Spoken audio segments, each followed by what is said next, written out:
Mi esposo siempre decía que su madre era su mejor amiga, pero después de mudarnos con ella entendí que nunca fui su prioridad. Y que nuestro matrimonio ya estaba roto desde antes. Soy una mujer de 28 años, casada desde hace 3 con un hombre que creí que era perfecto para mí.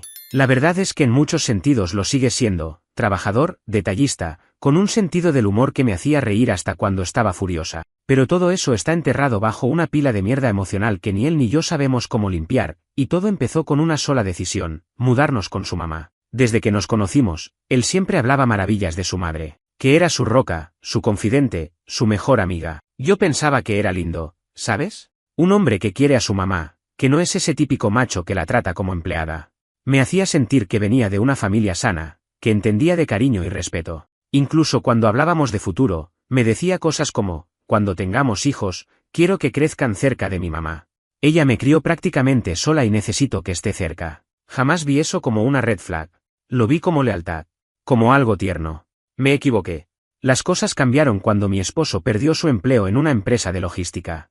Era algo temporal, pero el golpe económico fue fuerte. Yo seguía trabajando, pero no podíamos cubrir el alquiler del apartamento que teníamos en Phoenix. Entonces él propuso algo que, en ese momento, me pareció lógico: podemos irnos unas semanas con mi mamá. Ella tiene espacio. En cuanto me estabilice, salimos de ahí. Lo dijo así, sin mucha emoción, casi como una solución técnica. Yo acepté, porque pensé que sería transitorio. Estaba tan equivocada que me dan náuseas solo de recordar cómo sonreí mientras empacaba. La casa de su mamá está en Glendale, a unos 30 minutos de donde vivíamos. Es una casa grande, de esas típicas de los suburbios, con 2 pisos, jardín delantero y una cerca blanca que parece sacada de un catálogo. Desde afuera parecía acogedora. Por dentro, era otro universo. Y no lo digo por el mobiliario ni por el olor a perfume barato que impregnaba el aire, lo digo por la energía. Esa casa no era un hogar. Era un territorio, y ella era la reina. Desde el primer día me sentí observada. No, más que eso, examinada. Como si cada movimiento mío fuera una prueba que debía pasar. ¿Lavaba bien los platos? ¿Me levantaba temprano? ¿Qué desayunaba? ¿Dónde dejaba mis cosas? ¿Cómo hablaba con su hijo? Todo lo que hacía era motivo de un comentario pasivo-agresivo. Y al principio pensé que estaba siendo paranoica, que yo era la que estaba tensa por la situación. Pero no. Ella me odiaba. Y lo peor de todo es que no lo disimulaba. Un ejemplo que todavía me quema: el tercer día en su casa, me levanté a las 8:30 de la mañana para preparar café. Mi esposo seguía dormido, pero yo ya estaba despierta. Cuando entré a la cocina, ella ya estaba ahí, en bata, con el cabello perfectamente peinado y el maquillaje puesto como si fuera a salir en televisión. Me miró, sonrió de una forma que me heló el alma, y dijo: «Oh, pensé que ibas a dormir hasta tarde, como ayer». Era la forma en que lo dijo, ¿sabes? Como si estuviera anotando puntos en una libreta invisible. Me sentí como una adolescente regañada. Ese tipo de comentarios eran constantes. Si cocinaba algo, ella encontraba algo malo en la sazón. Si no cocinaba, preguntaba por qué no ayudaba en la casa. Si lavaba la ropa, decía que usaba demasiado suavizante. Si no la lavaba, entonces en esta casa cada quien se encarga de lo suyo. No había forma de ganar. Y cada vez que lo hablaba con mi esposo, él la defendía. Siempre. Mi mamá es así con todo el mundo, no es contigo, me decía. No te lo tomes personal. Solo quiere ayudar. Ella tiene su manera. Está acostumbrada a vivir sola. Dale tiempo. Yo le daba tiempo. Le di semanas. Luego meses. Aguanté más de lo que cualquier persona con dignidad debería. Pero lo que más me dolía no era ella, era él. Era ver cómo ese hombre con el que yo soñaba formar una familia se transformaba en alguien que no sabía ponerme primero. Que no sabía marcar límites, que no entendía que estábamos casados, que ya no era un niño que vive con mamá, era un adulto. Mi esposo. Mi compañero. O al menos, se suponía que debía serlo. La gota que colmó el vaso no fue una pelea grande, ni una humillación pública, fue algo pequeño. Una noche de martes, estábamos en la cama, y le dije: «No puedo más con tu mamá. Me está volviendo loca». Y él, sin mirarme, con los ojos pegados al teléfono, me soltó: «Pues entonces vete». Así. Como si nada. Como si yo fuera una visitante molesta. Como si no fuera su esposa. Esa noche no dormí. Me quedé acostada mirando el techo, con la frase rebotando en mi cabeza como una maldita alarma de incendio: «Pues entonces vete». Ni siquiera me lo dijo gritando. Fue frío. Seco. Como quien cierra una app en el teléfono porque ya no le sirve. En ese momento, algo dentro de mí se rompió. O quizás no fue una ruptura, sino una confirmación: yo estaba sola. Sola en esa casa, sola en ese matrimonio. Sola en mi esfuerzo por construir algo que él había decidido abandonar sin avisar. Al día siguiente, intenté fingir normalidad. Me levanté temprano, me duché, preparé café como si nada hubiera pasado. Él bajó, dijo buenos días con un beso en la frente como si no me hubiera tirado la frase más cruel que un esposo puede decirle a su esposa. Su madre estaba en la cocina, como siempre, revolviendo su té con ese tintineo de cuchara que me empezaba a dar espasmos. Nadie dijo nada raro, pero el ambiente era denso. Yo sabía que ella lo sabía. Esa mujer tenía una conexión enfermiza con su hijo. No necesitaba que él le contara. Ella lo leía en su forma de caminar, de respirar, de callar. Y ese fue el comienzo del verdadero infierno. Porque si antes sus comentarios eran pasivo-agresivos, ahora ya no eran ni pasivos. Eran agresivos sin filtro. Directo al alma. Si yo limpiaba, decía cosas como gracias por intentar, aunque no quedó muy bien. Si yo cocinaba, soltaba perlas como seguro a mi hijo le gusta porque te tiene cariño, no por el sabor. Y si no hacía nada, porque honestamente hubo días donde no tenía ni fuerza para fingir, ella decía, delante de él, ¿estás bien, mija? Porque últimamente pareces una huésped, no parte de esta familia. Y él no decía nada, no me defendía, no corregía, no aclaraba, no me elegía. Hubo una tarde que no voy a olvidar nunca. Fue un viernes, yo estaba sola en la cocina, lavando unos platos, y ella se acercó por detrás, despacio. Me habló sin levantar la voz, casi como si fuera un susurro, pero la intención fue un puñetazo. Dijo, yo siempre supe que tú no eras para él. Lo presionaste, ¿verdad? Seguro te embarazaste y lo obligaste a casarte. Qué lástima que perdieran ese bebé. Fue lo mejor que pudo pasarles. Sí, yo había perdido un embarazo. A las 8 semanas. Fue devastador. Él lloró conmigo. Dijo que no importaba, que lo volveríamos a intentar.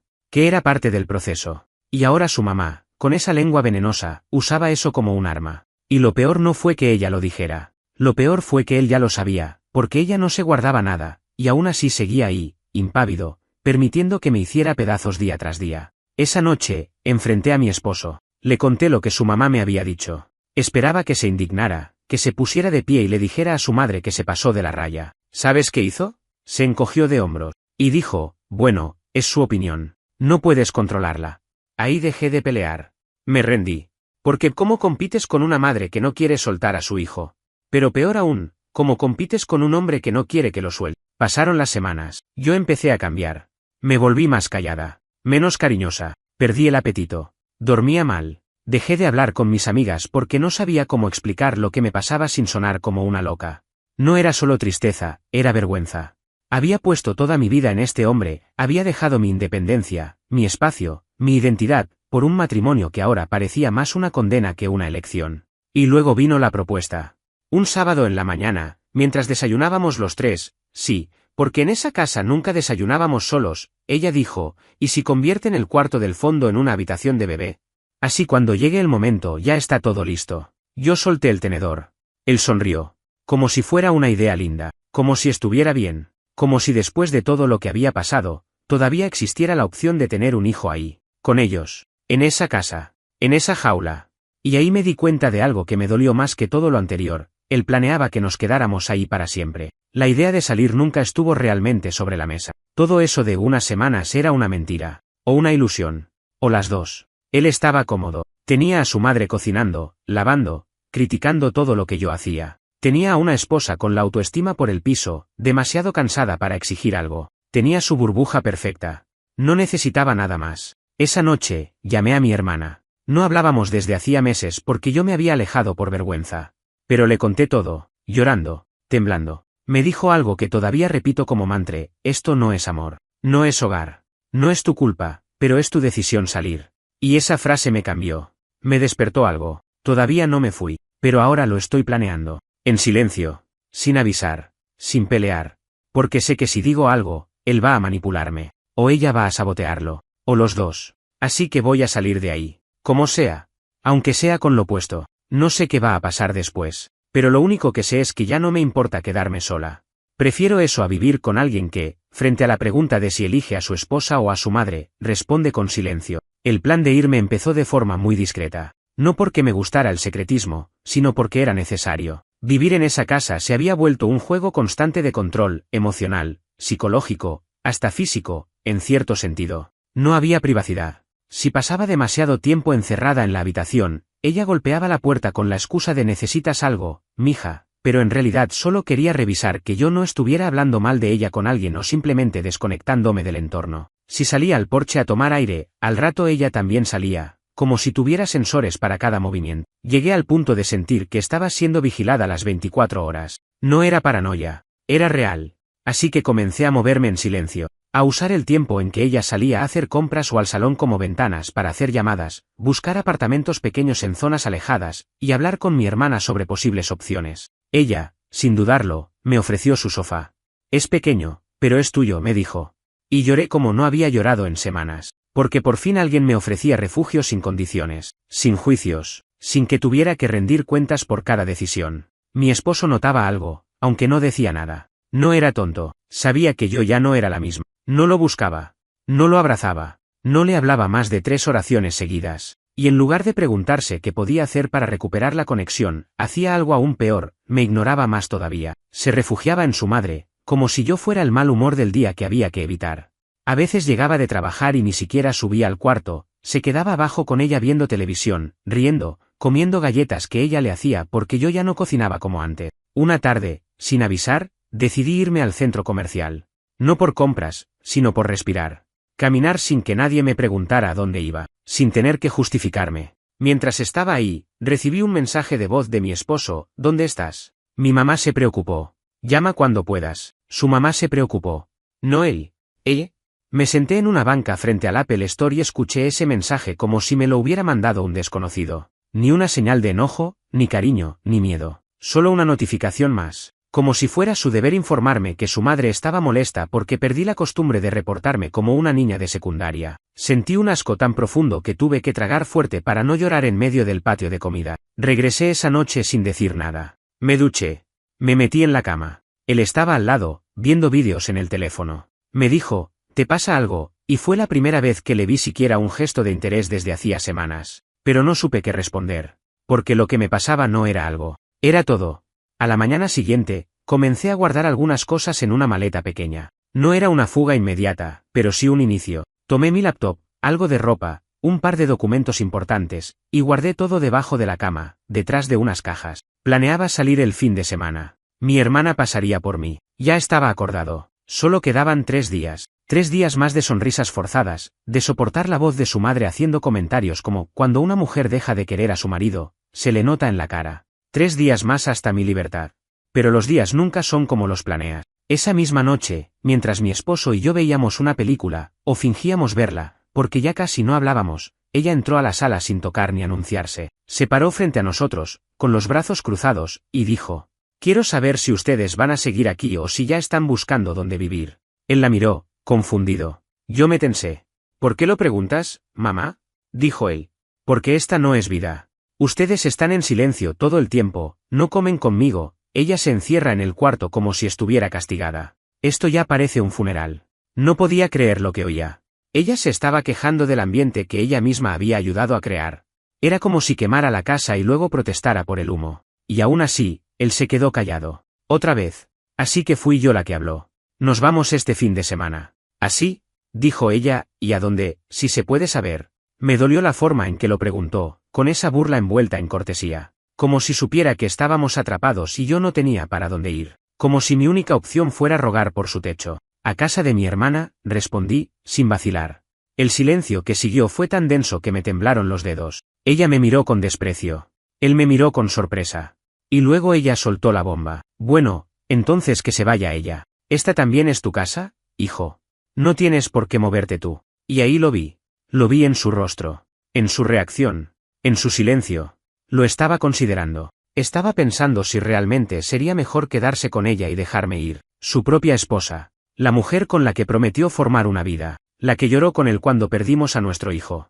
La que dejó su casa, su mundo, su paz, por seguirlo. No respondió nada esa noche. Solo se fue a dormir. Y yo también, aunque no dormí nada. A la mañana siguiente, me desperté con un mensaje en mi celular.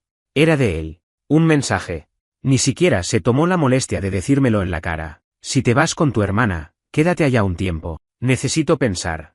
El sábado por la mañana me desperté antes del amanecer. No por ansiedad ni nervios, simplemente ya no podía dormir más. El cuerpo me dolía como si hubiera corrido una maratón en sueños. En realidad, Creo que era el peso emocional de saber que ese día me iba a ir, y que al hacerlo, estaba aceptando que mi matrimonio estaba hecho pedazos. No se trataba de una pelea más. No era una de esas discusiones que se arreglan con una charla, un abrazo o sexo por reconciliación. No. Esto era otra cosa. Esto era el momento en el que por fin le ponía punto final a una versión de mí que aguantó demasiado por amor, miedo y costumbre. Mi hermana llegó puntual. Ni siquiera estacionó, la esperé en la vereda con mi maleta pequeña, una mochila y mi laptop en una bolsa. Todo lo que me llevé cabía en menos de 1 metro cuadrado. Así de chica se volvió mi vida en esa casa. Mi esposo no salió a despedirse, ni siquiera bajó a mirarme. Su madre sí. Se paró en la puerta, con su clásica taza de té y ese tono teatral que siempre usaba cuando quería aparentar decencia. Que te vaya bien, mija. Espero que encuentres lo que estás buscando. No le respondí. Solo asentí, subí al auto y no miré atrás. No lloré. Ni una sola lágrima. Porque cuando uno sufre durante tanto tiempo, llega un punto en el que el cuerpo ya no llora, solo se apaga. Lo que sentí fue una mezcla entre vacío y alivio. Como quitarse un zapato apretado después de horas de caminar. El dolor seguía, pero por fin podía respirar. Durante el trayecto a casa de mi hermana, ella no dijo mucho. Solo me puso la mano sobre el hombro y me dejó estar en silencio. No hizo preguntas. No me obligó a contar nada. Supongo que entendió que no tenía sentido remover nada mientras yo todavía estaba saliendo de las ruinas. Y se lo agradecí en silencio. Su apartamento era pequeño, como me había dicho, pero cálido. Había plantas en la ventana, olor a café y un perro rescatado que se me subió encima como si me conociera de antes. Me ofreció su sofá, una manta suave y una taza de té. El contraste con la casa de mi suegra fue tan brutal que me dieron ganas de reírme. Esa noche dormí como no lo hacía en meses, sin sobresaltos, sin el eco de una voz juzgándome por respirar demasiado fuerte. Me levanté a medianoche solo una vez, y no por pesadillas, sino por la necesidad de asegurarme de que de verdad estaba ahí, que había salido, que era libre. Pasaron los primeros días sin noticias de mi esposo. Nada. Ni un mensaje, ni un ¿llegaste bien?, ni un intento de preguntar si necesitaba algo. Me dolía. Me dolía como el infierno. Pero también me ayudaba. Porque su silencio me estaba diciendo en mayúsculas todo lo que durante meses no quiso admitir en voz alta. Él ya se había ido emocionalmente mucho antes que yo físicamente. Solo que ahora el abandono era oficial. Mi hermana insistía en que hablara con alguien, que buscara terapia o, al menos, escribiera lo que sentía. Y eso fue lo que hice. Abrí una nota en mi celular y comencé a volcar todo. Las escenas, las frases, los días en los que me sentí invisible, las veces que su madre me hizo sentir como una intrusa en mi propia relación. Lo hice sin pensar, sin orden, sin filtro. Y fue terapéutico, sí, pero también brutal. Porque escribirlo me obligaba a aceptarlo. Y aceptar que todo fue tan tóxico me hizo sentir como una estúpida, como una cómplice de mi propia desgracia. Un día, después de una semana exacta de haberme ido, recibí un mensaje suyo. El primero. Corto. Sin alma. Solo quería saber si estás bien. No supe si responder. ¿Qué significaba eso? ¿Preocupación sincera o simple formalidad para calmar su conciencia? Esperé unas horas. No contesté. Y luego él volvió a escribir. Podemos hablar pronto si quieres. Estoy pensando en todo. Pensando. Otra vez esa palabra. Esa maldita palabra que ya no significaba nada viniendo de él. Porque pensar no es actuar. Y yo necesitaba acciones, límites, verdad. Algo. Así que le respondí lo más honesto que pude. Estoy bien. Pero necesito más que palabras para arreglar lo que pasó. Si quieres hablar, propón cuándo. Pero no me busques solo para aplacar la culpa. No contestó en todo el día. Hasta que a la noche, finalmente, dijo que quería verme, que podíamos cenar, que eligiera el lugar, que él iría. No sabía si aceptarlo. Mi hermana me advirtió. Solo ve si estás lista para escuchar cosas que no quieres oír. No esperes un milagro. Y no lo esperaba. Pero aún así, acepté. Porque parte de sanar es enfrentarte a los restos y decidir qué vas a hacer con ellos. Si los entierras, los recoges o los dejas ahí. Nos vimos en un restaurante tranquilo en Scottsdale, uno de esos donde antes íbamos cuando todo iba bien. Me recibió con un abrazo incómodo, como si no supiera si debía tocarme o no. Supe de inmediato que lo que iba a pasar esa noche no iba a ser bonito. Nos sentamos. Pedimos comida que ninguno tocó realmente, y luego vino la frase que, aunque me la esperaba, igual me partió el pecho. No sé si quiero seguir casado contigo. Lo dijo como si estuviera hablando del clima, como si fuera un pensamiento casual. No había rabia en su voz, solo agotamiento. Me miró con unos ojos que ya no reconocía, y supe que en su cabeza ya estaba escribiendo otro capítulo, uno donde yo no estaba. Y yo solo asentí. Porque también entendí algo en ese momento, yo tampoco quería seguir casada con él. No con ese hombre. No con el que se convirtió. No con alguien que me dejó sola en la casa de su madre, que prefirió el confort de su infancia antes que construir una vida conmigo. No con alguien que, frente a la pregunta más básica, ¿vas a defenderme o no?, eligió el silencio. Esa noche, después de la cena con él, regresé al apartamento de mi hermana y me senté en la cocina como una estatua. No estaba triste. Tampoco enojada. Solo, vacía. Me había pasado tanto tiempo arrastrando el dolor, luchando por hacer que algo muerto pareciera vivo, que cuando por fin se confirmó lo que ya sabía, me quedé sin nada más que sentir. Es como si todo lo que tenía para dar, energía, dignidad, esperanza, lo hubiera gastado tratando de sostener un matrimonio en ruinas. Y ahora que él, con voz serena y sin lágrimas, dijo que no sabía si quería seguir, ya no tenía ni siquiera ganas de convencerlo de nada. Mi hermana me encontró ahí, frente a una taza de café frío, y me preguntó cómo me había ido. Le conté sin muchos detalles. Solo me dijo que no sabe si quiere seguir casado. Ella asintió como si ya lo supiera desde antes. Y probablemente sí.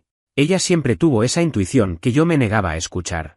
No porque no confiara en ella, sino porque escucharla era admitir que yo estaba equivocada desde hacía mucho tiempo. Esa misma noche, mientras trataba de dormir, llegó un mensaje de él. No con disculpas, no con súplicas, sino con un párrafo largo explicando cómo se sentía confundido, cómo había crecido en una familia en la que su madre siempre fue su único pilar, y que para él, cambiar esa dinámica había sido más difícil de lo que esperaba. Dijo que me amaba, pero que se sentía dividido, que no sabía si estaba hecho para el tipo de matrimonio que yo quería, que no sabía si podía darme el lugar que me merecía. Me le quedé mirando al teléfono durante minutos, leyendo y releyendo esa parte. El lugar que me merecía. Qué frase tan vacía viniendo de alguien que me dejó en segundo plano durante años. Quise contestar algo profundo, elegante, maduro, pero terminé escribiendo lo único que realmente me salió del corazón. No es que no supieras darme el lugar.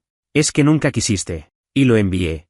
Pasaron 2 días sin contacto. Yo seguía en casa de mi hermana, ayudando con lo que podía, cocinando, limpiando, incluso saliendo a caminar con su perro por el vecindario. Empezaba, muy lentamente, a sentirme viva otra vez. No plena, no feliz, pero sí menos rota. Empecé a mirar mi teléfono menos veces por día. Ya no esperaba una notificación suya cada hora. Y cuando llegaba una, como la que recibí el tercer día, no me temblaba el alma como antes. El mensaje decía: voy a quedarme en la casa de mamá por un tiempo. Creo que necesito espacio. Tal vez más que eso. Lo siento. Lo leí, respiré hondo, y no respondí. Porque ya no hacía falta. Él ya había elegido. Siempre lo hizo, en realidad. Desde el primer día en que permitió que su madre sembrara cizaña entre nosotros. Desde la primera vez que me dejó sola frente a sus comentarios. Desde el momento en que prefería su comodidad emocional antes que enfrentar el conflicto por mí. Unos días después, empecé a empacar mis cosas oficialmente. Regresé a la casa de su madre una tarde que sabía que él estaría trabajando. Mi hermana fue conmigo. Entré, saludé brevemente. Su madre apenas me miró. Dijo: pensé que vendrías antes. Yo no respondí. Subí al cuarto, abrí el closet, y comencé a sacar mi ropa, mis libros, mi vida. Todo reducido a 2 maletas medianas. Me detuve un momento frente al espejo y me vi más delgada, con ojeras y el cabello un poco descuidado. Pero también me vi de pie. Me vi fuerte. Más fuerte de lo que me sentí en mucho tiempo. Cuando bajé con las maletas, ella estaba en la sala, viendo una telenovela. No levantó la vista. No dijo adiós. Solo soltó, sin emoción: suerte, mija. Espero que todo esto te sirva para crecer. Me dieron ganas de reír. Qué ironía que ella hablara de crecimiento cuando lo único que hizo fue podarme cada día. Pero no dije nada. No valía la pena. Salí de esa casa como se escapa un pájaro por una ventana abierta. De regreso en el apartamento de mi hermana, sentí algo que no había sentido en años: control. Por fin, el caos se estaba calmando. Comencé a buscar trabajo en serio. Algo que me diera independencia real. Mi hermana me ayudó a rehacer mi CV. En una semana, ya tenía 2 entrevistas agendadas. Una de ellas era en una librería, algo pequeño pero estable. La otra, en una oficina de marketing como asistente administrativa. Volvía a tener dirección. Volvía a tener un propósito. Una noche, mientras hablábamos en la cocina, mi hermana me dijo algo que se me quedó grabado. Tú no perdiste un matrimonio. Te liberaste de una relación en la que estabas secuestrada emocionalmente. Y por primera vez desde que todo comenzó, estuve de acuerdo. No sabía qué iba a pasar con el divorcio. No sabía si él me lo iba a proponer, si iba a demorarse, si iba a querer negociar o pelear. Pero empecé a prepararme mentalmente para eso, porque ya no quería esperar que alguien me eligiera. Pasó un mes desde que salí de esa casa, y contra todo pronóstico, no volví a derrumbarme. Sí, tuve mis momentos. Esas tardes grises donde una canción, una foto en el teléfono, o simplemente el silencio en el cuarto me apretaban el pecho como si alguien pusiera una piedra encima. Pero ya no era la tristeza de una víctima. Era el duelo de alguien que por fin se permitió cerrar una etapa, sin disfrazarla ni justificarla. Me contrataron en la oficina de marketing. El sueldo no era una locura, pero era mío. Con ese dinero pagaba una parte del alquiler del apartamento de mi hermana, compraba mis cosas, y me sentía útil otra vez. Volvía a tener rutinas propias, volvía a tener espacio para mí. El hecho de salir cada mañana, caminar con auriculares, tomar café en el mismo puesto cerca del metro, me hacía sentir humana de nuevo. Empecé a recordar quién era antes de convertirme en la esposa que solo existía entre los suspiros de su suegra y las excusas de un esposo tibio. Una tarde, mientras trabajaba en unos informes, sonó mi teléfono. Era un número que reconocía de inmediato, el de él. Lo miré por unos segundos, dudando si contestar o no. Finalmente, lo dejé sonar.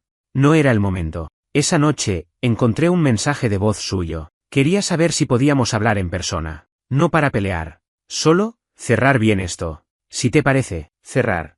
La palabra me cayó como una piedra. Porque sí, una parte de mí todavía fantaseaba con un milagro, con que él se diera cuenta de todo, con que viniera arrepentido a pedirme perdón sin condiciones. Pero escuchar esa palabra, cerrar, me trajo de golpe a la realidad. Él no estaba llamando para volver. Estaba llamando para poner el candado final. Lo pensé unos días antes de responder. Y cuando lo hice, fui clara. Podemos hablar. Pero si vas a usar ese encuentro para tranquilizar tu conciencia, mejor ahórratelo. Si realmente quieres cerrar esto con respeto, dime cuándo y dónde. Quedamos en vernos en un café discreto, en Tempi, a medio camino entre su zona y la mía. Nos sentamos frente a frente, como dos excompañeros de trabajo haciendo un cierre de proyecto. Solo que el proyecto era nuestro matrimonio, y lo que estaba sobre la mesa no eran papeles ni balances, sino restos de una historia que se fue cayendo pedazo a pedazo. Él fue el primero en hablar. He pensado mucho en todo lo que pasó. Y me di cuenta de que nunca estuve listo para ser esposo. No como debía ser. No como tú lo necesitabas. Yo no dije nada. Solo asentí. Pensaba que con amor era suficiente. Pero no basta con querer a alguien si no sabes defenderlo. Y yo no supe hacerlo. Nunca supe poner límites con mi mamá. Nunca supe cortar ese cordón. Y lo peor es que lo supe todo el tiempo. Solo que no hice nada. Me sorprendió escucharlo admitir todo eso. No por el contenido, porque yo ya lo sabía, sino por el hecho de que finalmente lo dijera. Pero también supe que ya no necesitaba que lo dijera. Ya no me sanaba. Ya no me servía. Quiero que sepas, continuó, que siempre te amé. A mi manera, quizás mal. Pero sí te amé. Yo respiré hondo y respondí con calma. Yo también te amé. Muchísimo. Pero no fue suficiente. No porque no fuera amor real, sino porque un amor sin protección, sin lealtad activa, se va pudriendo. Y el nuestro se pudrió desde el momento en que tú te quedaste callado la primera vez que ella me faltó el respeto. Él bajó la mirada. Asintió. Supongo que ya lo decidiste, ¿no? Sí, respondí. Quiero el divorcio. Se quedó callado. No protestó. No me pidió pensarlo. Solo preguntó qué necesitábamos hacer para empezarlo. Fue la conversación más adulta que tuvimos en años, lo cual, irónicamente, decía mucho de lo poco adultos que fuimos como pareja durante el matrimonio. Acordamos dividir lo poco que teníamos de forma justa.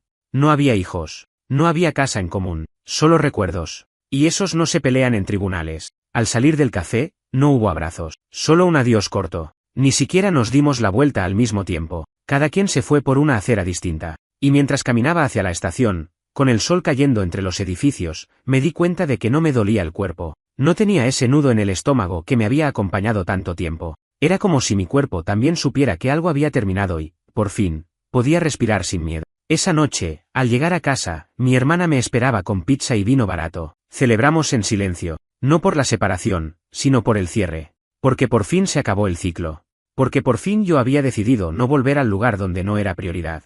Porque a veces el verdadero amor propio es firmar un divorcio con una sonrisa tranquila. Al día siguiente, fui a trabajar como siempre, pero algo dentro de mí había cambiado. Ya no era la que está pasando por un mal matrimonio. Era una mujer libre, una mujer en reconstrucción.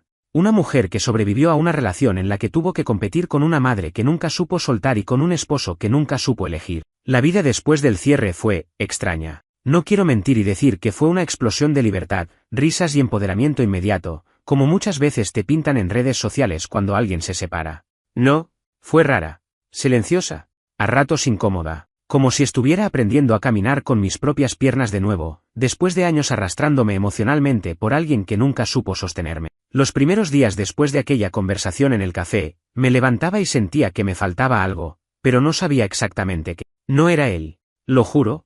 Era el hábito de estar en un estado constante de tensión, de ansiedad, de espera. Me había vuelto adicta a la incertidumbre, a esa rutina enferma de preguntarme si hoy me hablaría con cariño o con indiferencia, si su madre me lanzaría otro dardo envenenado o simplemente fingiría amabilidad.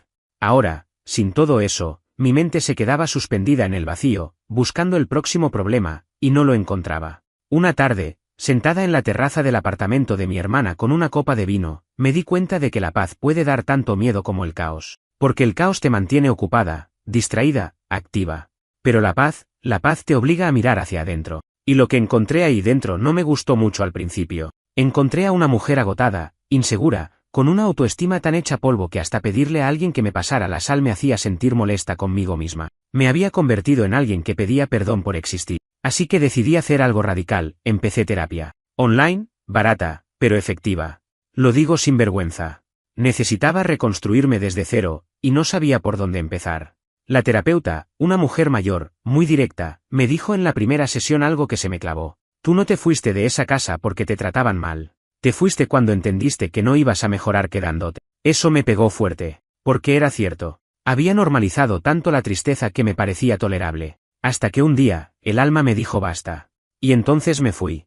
A tiempo. Justo antes de desmoronarme. Mientras trabajaba en mi proceso personal, lo inevitable avanzaba, los papeles del divorcio. Todo fue limpio, sin discusiones. Él firmó todo. Yo también. No hubo propiedades que dividir, ni cuentas conjuntas, ni abogados peleando. Solo dos personas que fracasaron en el intento de formar una vida juntos. Recibí la confirmación oficial del divorcio una mañana de miércoles, por correo electrónico. Lo leí sin emoción. Casi como si estuviera leyendo el saldo de mi cuenta bancaria. Un número más. Un trámite cumplido. Cerrado. Pensé en escribirle. No para revivir nada, sino para reconocer el final. Pero no lo hice, porque entendí que hay dioses que se respetan con silencio. En paralelo, mi entorno empezó a cambiar. Volví a hablar con amigas que había dejado de lado durante mi matrimonio. Una de ellas, Sofía, me invitó a un café y me dijo, sin rodeos, me alegra que estés viva, porque te habías ido. Y sí, tenía razón. Me había borrado. Por vergüenza, por miedo, por no saber cómo explicar que estaba en una relación donde me apagaba todos los días y aún así seguía ahí,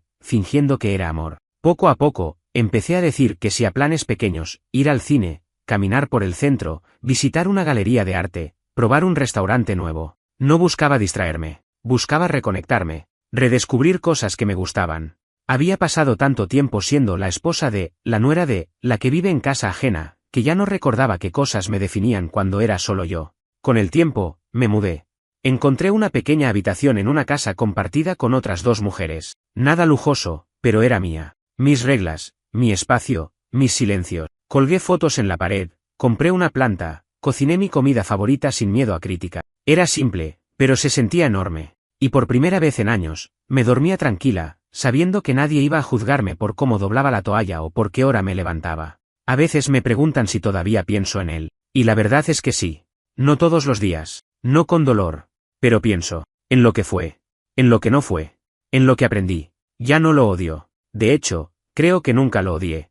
Me enojó, me decepcionó, me lastimó. Pero también me mostró, sin quererlo, todo lo que necesito de una pareja, alguien que me elija, no solo que me tolere. Alguien que defienda mi lugar en su vida, no que me lo ceda como premio de consolación. Y con su madre, bueno, lo que sentí hacia ella, con el tiempo, se convirtió en algo muy diferente. Ya no es rabia, es lástima. Porque una mujer que necesita sabotear el matrimonio de su hijo para seguir sintiéndose importante, es una mujer profundamente sola. Han pasado 7 meses desde que firmamos el divorcio. Digo han pasado como si fueran simples hojas del calendario, pero en realidad cada semana ha sido una reconstrucción lenta, una especie de renacimiento sin fanfarrias, sin finales de película. No me enamoré otra vez. No conocí a alguien que me curó las heridas. No emprendí un negocio ni viajé a Bali. Lo que hice fue algo más difícil, más real, aprendí a estar sola sin sentirme vacía. Al principio, me costaba hablar de todo esto sin sentir que había fallado. Cuando alguien me preguntaba qué había pasado con mi esposo, lo primero que sentía era esa necesidad asquerosa de justificarme. Fue una situación complicada, su mamá vivía con nosotros, él tenía problemas para poner límites, bla, bla, bla. Pero con el tiempo, me di cuenta de que eso era parte del problema. seguir explicando lo que ya no merecía más explicaciones. Así que un día probé decirlo sin anestesia. Me divorcié. No era feliz. Y ya no quería seguir mintiéndome. Silencio. Pero del bueno. Del que no necesita seguir con palabras incómodas. La verdad es que cuando salí de esa casa, yo no solo estaba saliendo de un matrimonio. Estaba saliendo de una versión de mí que aceptaba migajas emocionales como si fueran manjares. Me habían enseñado, en casa, en la sociedad, en todo, que ser una buena esposa era aguantar. Adaptarse, ser la que cede, la que espera, la que no reclama demasiado. Y por un tiempo, yo lo hice. Quise demostrar que podía ser fuerte, tolerante, comprensiva. Pero no era comprensión, era abandono propio con otro nombre. Y ya no más. Hoy, miro atrás y me doy cuenta de cuántas veces me traicioné a mí misma para no incomodar a otros. Cuántas veces me callé para que no me llamaran conflictiva. Cuántas veces preferí llorar en silencio antes que confrontar a quien me hacía daño, solo por miedo a perderlo. Pero ¿de qué servía mantener a alguien que solo me quería en modo obediencia? Una de las cosas más difíciles fue aceptar que él no era malvado. Nunca me gritó, nunca me golpeó, nunca me fue infiel, al menos que yo sepa. Pero esa es la trampa, ¿no? Creemos que para irnos tiene que haber una gran tragedia. Y no, a veces la razón es más simple y más devastadora: no te eligen, no te priorizan, no te cuidan. Y eso también destruye. Hace poco, lo vi por casualidad en un supermercado. Estaba con su madre. Claro. Caminaban juntos por los pasillos, como dos personas que jamás se separaron. Ella seguía igual, erguida, impecable, con esa mirada de quien cree tener la verdad absoluta en la cartera. Él, más delgado, más serio. Me vio. Nos cruzamos miradas. No se acercó. Yo tampoco. Solo un leve asentimiento de cabeza, como dos extraños que alguna vez compartieron una vida. Y estuvo bien así. No sentí rabia. Ni pena. Solo una certeza: esa ya no era mi historia. Hoy vivo sola en un pequeño estudio en Mesa. El alquiler no es barato, pero me lo gano yo. Tengo mi cama, mi cafetera, mis libros, mi silencio. Algunos fines de semana visito a mi hermana, o salgo a caminar con amigas. No estoy buscando pareja. No porque me haya cerrado al amor, sino porque ahora, por fin, me tengo a mí. Y no pienso soltarme de nuevo por nadie que no sepa lo que vale compartir la vida, no imponerla. Estoy escribiendo esto para mí, pero también para cualquier persona que se haya sentido atrapada en una relación donde el amor parece depender de cuán invisible puedes hacerte. Si estás ahí, si lees esto, si sientes que todo lo que haces es aguantar para que el otro no se moleste, déjame decirte algo que desearía haber escuchado antes. No estás loca. No estás exagerando. No estás pidiendo demasiado.